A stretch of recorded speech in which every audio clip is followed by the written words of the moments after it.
Hello दोस्तों, स्वागत है आप सभी का ऑन फ्लिक एजुकेशन पे। और आज हम लोग डिस्कस करने वाले हैं ब्रॉन फेन ब्रेनर की थ्योरी के बारे में।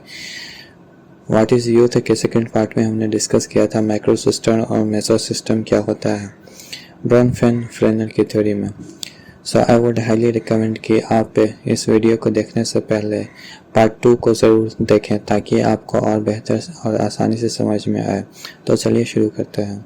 Exosystem consists of links between social settling in which individual does not have an active role and individual से immediate context। Exosystem जो होता है वो लाइन होता है, वो लिंक होता है इंडिविजुअल के सोशल सेटिंग में और उसका खुद का एक्टिव रोल नहीं होता है।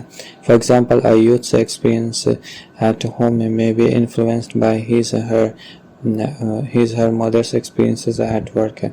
एग्जाम्पल के तौर पे जो एक यूथ का अनुभव होता है उसके घर पे वो अक्सर वो असर डालता है उसके पेरेंट्स जहाँ भी काम करते होंगे।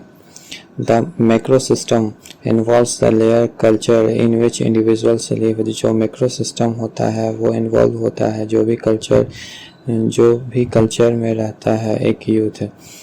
This refers to how a youth is shaped by a culture, norms, practices and values। ये बताता है कि कैसे एक युवा निखरता है रीति रिवाज से और मूल्यों से। The Chronos system consists of a patterning of environmental events on time and transitions over the life course as well as socio-historical circumstances। Basically इस पॉइंट का मतलब ये है कि जो क्रोनो सिस्टम है वो मिला होता है इन्वायरमेंटल इवेंट्स से और हमारे समाज और उसके इतिहास से। In a globalization world with a multiplicity of values and religions, with diverse economic conditions, parenting practices and social norms, youth develop differently। एक ग्लोबलाइजिंग वर्ल्ड में जहाँ बहुत सारे मूल्य और धर्म हैं, जहाँ हर जगह अलग अलग इकोनॉमी है, जहाँ हर जगह अलग अलग पालन पोषण का तरीका है, जहाँ के समाज अलग अलग होते हैं, इसी वजह से यूथ का डेवलपमेंट अलग अलग होता है। For example in a developing country like India, children from lower social economic families are expected to start working at an early age. जैसा कि डेवलपिंग कंट्रीज इंडिया में बच्चे जो लोअर मिडिल क्लास से बिलोंग करते हैं वो कम उम्र में ही कमाना शुरू कर देते हैं।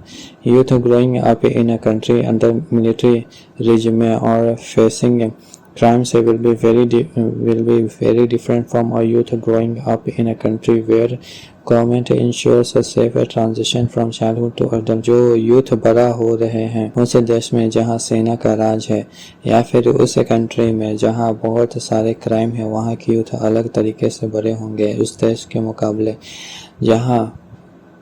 जहाँ की गवर्नमेंट वो सुरक्षा देती है अपने देश बच्चों को उसके एडल्टहुड तक।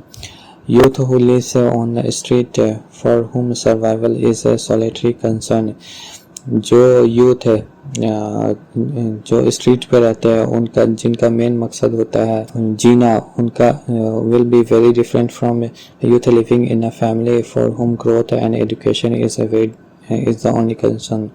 और उनसे बहुत अलग होंगे जो जिनकी फैमिली का मेन फोकस होता है अपने बच्चों को प्रॉपर एजुकेशन प्रोवाइड करना। Further, there are many ways in which growing up in 2000 industrialized world is fundamentally different from growing up in 1970s। इसी तरीके से जो यूथ बड़े हुए 2000s में वो बहुत डिफरेंट होंगे जो भी यूथ बड़े हुए हैं 1970s में। इसी तरह male and female youth are also very different. Thus gender also plays a important role in defining youth. Male और फीमेल यूथ भी बहुत अलग होते हैं, इसीलिए जेंडर भी बहुत अहम रोल निभाता है यूथ को डिफाइन करने में। तो दोस्तों मैं उम्मीद करता हूँ कि आपको ये वीडियो पसंद आया होगा और कुछ नया सीखने को मिला होगा।